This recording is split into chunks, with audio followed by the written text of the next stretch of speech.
வணக்கம் மட்டி டாக்ஸ் மக்களே.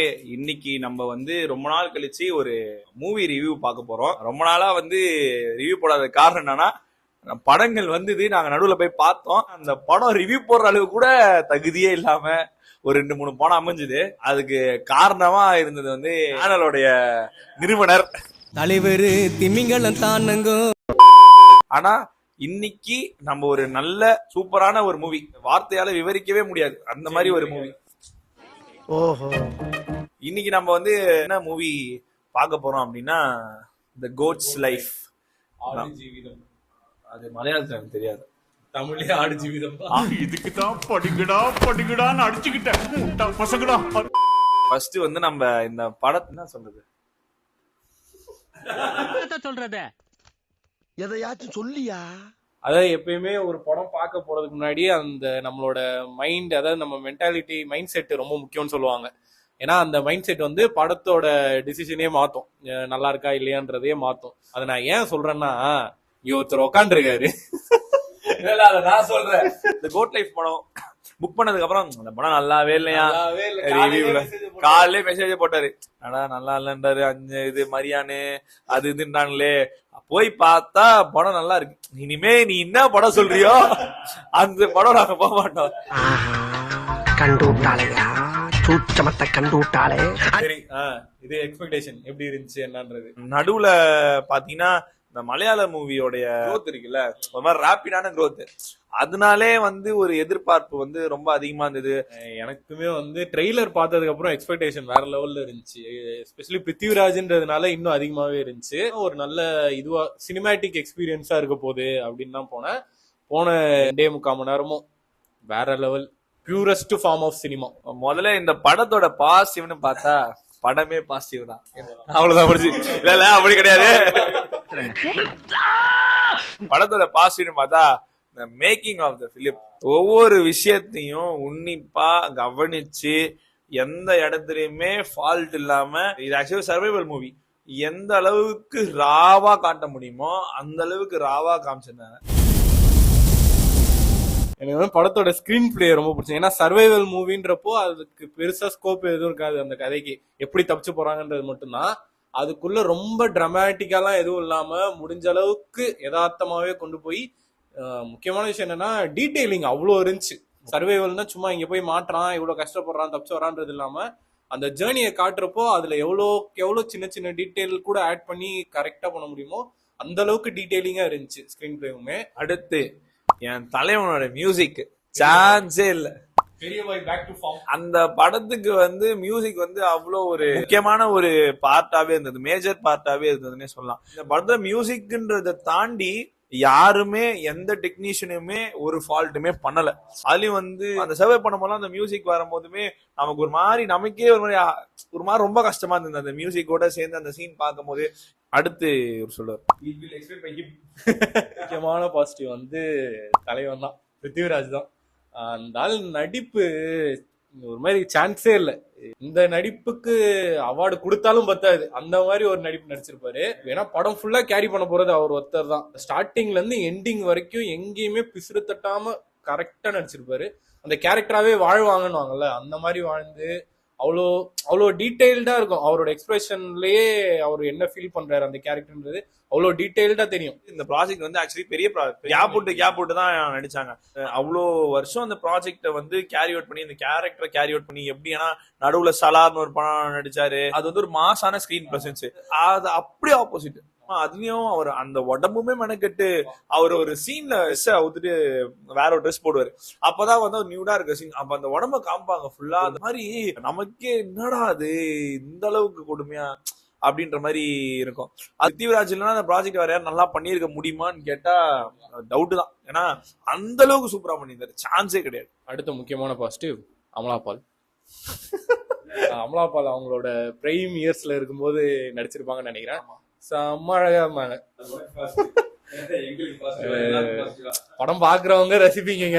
அந்த படத்துல உள்ள கேரக்டர்ஸ் ரியலிஸ்டிக்கா பண்ணியிருந்தாங்க. அது வந்து ஒரு பெரிய பாசிட்டிவ். அதுவும் இல்லாம இந்த படத்தோட பாசிட்டிவ், இன்னொரு பாசிட்டிவ் என்ன அப்படின்னு சொன்னா, ஆடியன்ஸ்க்காக இத இத ஏத்தணும், இதை இறக்கணும், ஒரு கமர்ஷியலோ ஒரு என்டர்டைன்மெண்ட்டோ உள்ள கொண்டு வரணும்லாம் கிடையவே கிடையாது. இது பியூரஸ்ட் ஃபார்ம் ஆஃப் சினிமா. அந்த இப்போ நெகட்டிவ்ல சொல்லணும்னா அதே தான் சொல்லணும். அதாவது என்டர்டெய்னிங் கமர்ஷியல் ஃபேக்டர்னு ஒன்று பெருசு இல்லாததுனால எல்லாருக்குமான படமா இருக்காது இந்த படம். கண்டிப்பா ரொம்ப சினிமா ரெகுலரா ஃபாலோ பண்றவங்க, இல்ல சினிமா கத்துக்கிறவங்க, அதுல ஒர்க் பண்ணணும்னு நினைக்கிறவங்க இந்த படத்தை கண்டிப்பா என்ஜாய் பண்ணுவாங்க. அதை தாண்டி ஒரு ஜென்ரல் ஆடியன்ஸா சும்மா இந்த வீக்கெண்ட் ஆனா படத்துக்கு போறோம் அப்படின்ற மாதிரி போனீங்கன்னா கண்டிப்பா இந்த படம் கஷ்டம் தான். ஏன்னா இந்த படம் பாக்குறதுக்கு முதல்ல பொறுமை வேணும். இதனை வந்து நாங்க நெகட்டிவ்னு கூட இதை சொல்ல முடியாது. நான் ஸ்டார்டிங்லுமே இவன் சொன்னதுனா என்னடா படம் ஒரு மாதிரி லேகா போமோ அப்படின்னு யோசிச்சேன். ஆனா அத உன்னிப்பா கவனிச்சு அந்த படத்துல உள்ள நம்ம போய் பார்த்தோம் அப்படின்னு சொன்னா இந்த படம் எந்த இடத்துலயுமே நெகட்டிவா வரல. இதை தாண்டி ஒரு நெகட்டிவ்னு ஒண்ணு சொல்லணும்னாக்கா ஃபர்ஸ்ட் ஹாஃப்ல வந்து கதை பெருசா நகராது. ஆனா அந்த செகண்ட் ஹாஃப்க்கு இந்த ஃபர்ஸ்ட் ஹாஃப் தேவைதான். நேத்து நீயும் நானும் டிஸ்கஸ் பண்ணி நீயும் சொல்லிட்டு இருந்தல, ரெசெட்ல போய் அது கேன்சல் ஆகி மிலிட்டரி கேம்ப் வந்து அவங்களை திரும்பி மீட்டுட்டு போய், ஏன்னா அந்த படத்துக்கு அவ்வளோ மெனக்கிட்டு இருக்காங்க. இந்த மாதிரி படத்துக்கு தயவு செஞ்சு எல்லாருமே சப்போர்ட் பண்ணுங்க. அப்புறம் இந்த மூவியோடைய உங்களுக்கு ரொம்ப ஃபேவரட்டான சீன் என்ன அப்படின்னு பார்க்கும்போது பிடிச்ச சீன் சொல்ல முடியாது. அது ரொம்ப ஒரு கொடுமையான சீனு. ஆக்சுவலி பிரித்திவ் கூட அவரோட ஒரு நெய்பர் ஒருத்தர் அவர் வீட்டு பக்கத்துல ஒரு தம்பி போயிருப்பாப்ல. அவரும் ஒண்ணு தப்பிக்க ட்ரை பண்ணும் போது ஹாலுசினேஷன் ஆயிடும். அப்படி ஆகும் போது என்னன்னா ஒரு மாதிரி பைத்தியம் மாதிரி பிடிச்சி பசிலையும் தாகத்திலையும் மண்ணை சாப்பிட ஆரம்பிச்சிருவாரு. கூட ஒருத்தர் இப்ராஹிம் அவரு இல்ல இது மாதிரி அவ்வளவுதான் முடிஞ்சிருச்சுன்னு அவர் தெரியும். ஏன்னா அவர் ஆல்ரெடி டெசர்ட்ல இருந்து பணம் தின்னு கொட்டை போட்டவர் தான் அவர். ஆனா பிருத்திவிராஜ் போய் காப்பாத்த ட்ரை பண்ணும்போது அவர் அந்த மண்ணு ரத்தத்தோட மிக்ஸ் ஆகி வாந்தியா வெளியே வரும். அது அவ்வளோ ராவா காமிச்சிருப்பாங்க. ஆனா அந்த இடத்துல அது வந்து ஒரு மாதிரி கூட இல்ல. எப்படி இருந்ததுன்னா என்னடா இப்படி எல்லாம் வேதனைப்படுறாங்களா, ஒரு பக்கெட்டுக்கு என்னன்னா சவுதிக்கு எதுக்குடா நீங்க நாளைக்கு போறீங்க இங்கே இருக்கடா அப்படின்ற மாதிரி இருந்தது. அந்த சீன்லயே எனக்கு இன்னொன்னு என்ன தெரிஞ்சுன்னா, அந்த பையன் இறந்துருவான், ரத்தவாந்தி எடுத்து இறந்துருவான். இறந்த கொஞ்ச நேரத்திலேயே வந்து சாண்ட்ஸ்டார்ம் வர ஆரம்பிச்சிடும். இவன் இறக்கும் போது கண்ணு பாதி தான் மூடி இருக்கும். அந்த சாண்ட்ஸ்டார்ம் வரும்போது மண்ணு எல்லாம் படும்ல, இந்த கண்ணு ஃபுல்லா இங்க மண் ஏறும். அதெல்லாம் அந்த மேக்கிங்ல காட்டியிருப்பாங்க. இப்போ அதை தாண்டி பிடிச்ச சீன்லாம் அது ஒரு மாதிரி டெக்னீஷியன்ஸ் எல்லாருமே அந்த இடத்துல பீக்ல இருந்த மாதிரி இருந்துச்சு கதையோட சேர்ந்து. எப்பன்னா இவங்க பாலைவனத்துல கடைசியா ஒரு தண்ணி கிடைக்கும் தெரியுமா, பிருத்திவிராஜ் வந்து தண்ணி கிடைச்சுன்னு ஓடி போய் தண்ணி குடிக்க போவாரு. ஆனா இந்த இப்ராஹிம் கேரக்டர் வந்து உடனே அப்படி நிறைய தண்ணி குடிக்க கூடாதுன்னு இவரை பிடிச்சி உட்கார வச்சுட்டு கொஞ்சம் கொஞ்சமா தண்ணி கொடுத்துட்டு இருப்பாரு. பிருத்திவிராஜ் வந்து கொஞ்ச நேரம் தூங்கிடுவாரு. இவர் இப்ராஹிம் வந்து சரி நம்ம வழியத்தை இல்லைன்னு அப்படி போய் சுத்தி பார்த்துட்டு இருக்கும்போது ஒரு பாட்டில் ஒண்ணு இருக்கும், பாட்டில் எடுக்கிற சீன் இருக்கும். அப்படியே கட் பண்ணா ஏதோ சவுண்டு கேட்கும். பிருத்திவிராஜ் முழிச்சு பார்ப்பாரு. இந்த இப்ராஹிம் கேரக்டர் வந்து அந்த பாட்டில்ல மியூசிக் போட்டு பிளே பண்ணிட்டே இப்படியே நடந்து வருவான். அந்த இடத்துல பெரிய பாய் ஒரு மாதிரி பீக்கு போயிட்டு வேற லெவல்ல இருந்துச்சு.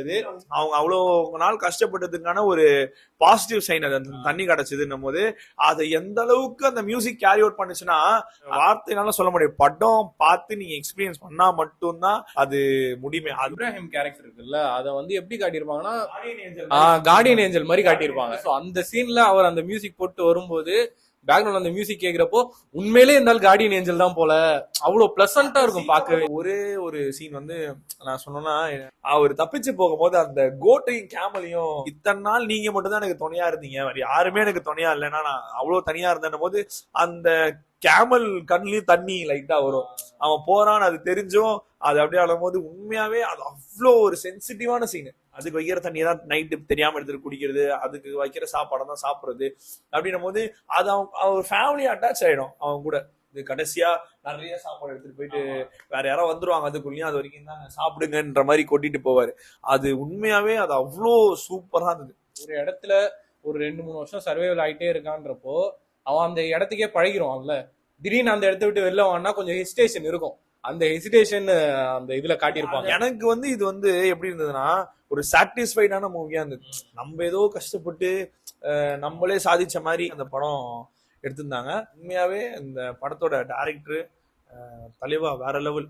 ஒரு நல்ல சினிமேட்டிக் எக்ஸ்பீரியன்ஸ் என்னன்னா கண்டிப்பா இந்த படத்தை போய் பாருங்க, சூப்பரா இருக்கும். அவ்வளவுதான். உங்களிடமிருந்து விடைபெறுவது உங்கள் சாண்டி மற்றும் ஆண்டோ.